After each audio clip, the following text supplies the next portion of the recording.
India TV9 news Maharashtra.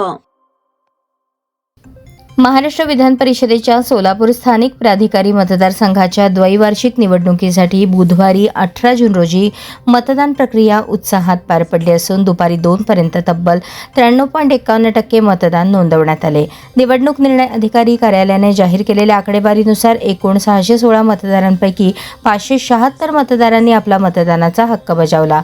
या निवडणुकीसाठी सकाळी 8 ते सायंकाळी 4 या वेळेत मतदान झाले.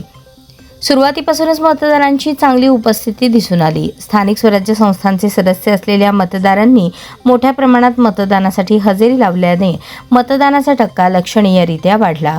आकडेवारीनुसार एकूण 308 पुरुष मतदारांपैकी 284 जणांनी तर 308 महिला मतदारांपैकी 292 महिलांनी मतदान केले. त्यामुळे पुरुषांचे मतदान प्रमाण 92.21% तर महिलांचे मतदान प्रमाण 94.81% इतके राहिले. महिला मतदारांचा सहभाग पुरुषांच्या तुलनेत अधिक असल्याचे चित्र दिसून आले.